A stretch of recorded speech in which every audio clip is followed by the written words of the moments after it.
Hello again, book lovers, and it's time for another instalment of Peter Adamson's ongoing series Philosophy Without Any Gaps, and it's another paean of praise, I'm afraid. Can't find anything to criticise about this one. The usual extremely large breadth of knowledge brought to bear in each chapter so that you can go hopping from one philosopher to another, finding out who taught who. This is, by the way, Hellenistic and Roman worlds. So first we get the Hellenistic philosophers, including the Stoics, the Cyrenaics, the somewhat forgotten. Lucretius makes an appearance. And then my favourites, Epictetus, the lame slave, to Marcus Aurelius, the golden emperor, both keen Stoics. And all these areas are nicely fleshed out. Pyrrho and the Skeptics make an appearance as well. And true to form, a lot of philosophers whose names I didn't know and whose contributions were made very often in commentaries to the works of Aristotle. And those were successively commented on, etc., etc. Now, the book kind of splits into two as we go into pagan philosophers in the Roman Empire and Christian philosophers of the Roman Empire. The Christian philosophers often being ignored in histories of philosophy as being more religious, spiritual thinkers than actual thinkers. But here they're done a great service. First, though, we meet more commentators on Plato. There's a huge history about which works of Plato were known to the Arabs, then the Greeks, and then it went through Arabic translations, was revived in the Byzantine Empire, etc., etc. It really isn't a simple tale of knowledge being handed down from one person to another.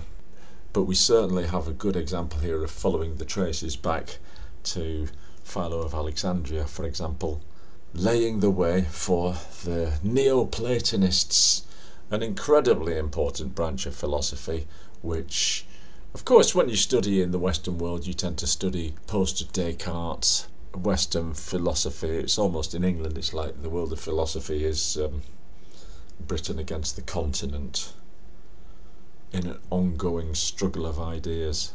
This kind of resets the map and the balance and gives a lot of prominence to the P's, Plotinus, Porphyry, Proclus, each with very important contributions to make, and each related to the other in various 6 steps to Kevin Bacon type ways.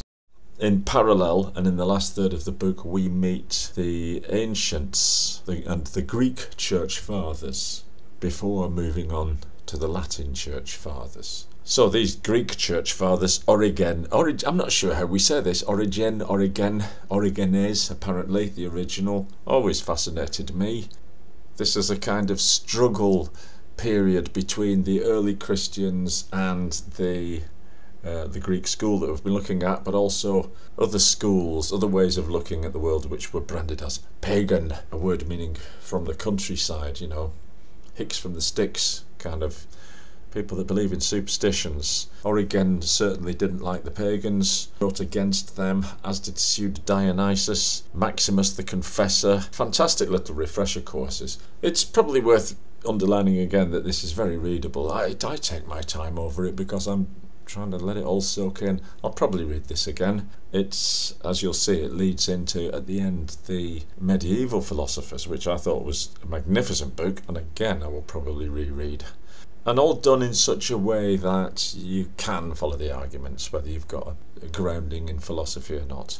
Giraffes. A certain particular giraffe named Hiawatha makes a lot of appearances just to serve as an illustration for examples of philosophy. It's a nice light tone to it, but it's certainly not flippant. And neither is St. Augustine, who we come to now. One of my historical bugbears, I have to say. But here he is, treated respectfully with 5 chapters all to him. I think that's the record so far in the Philosophy Without Any Gaps series. And yes, he was a heavy hitter and responsible for a lot of the early Christian thoughts that we now take for granted. His contributions are split into the Confessions, Thoughts on Language, Thoughts on Freedom, then the City of God, and then mind and memory, which I find quite fascinating. And here I think this is where Augustine has to be included into a book on philosophy. A very deep thinker, along with the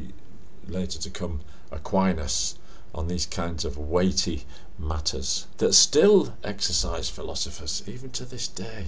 And who's closing the chapter? Well, somebody who we might consider medieval philosopher, Boethius. His Consolations of Philosophy is certainly a bestseller at the time. Alain de Botton has co-opted the title to write a not bad at all book about philosophy, using Boethius' lens, but applying it to more modern situations. I say that, but not having enough money, not having friends, not knowing what life's really about. Are they really modern problems? No, they're the eternal problems that philosophy tries to get a hold of. And there you have it, philosophy in the Hellenistic and Roman worlds. Yet one more contribution to recording the history of philosophy.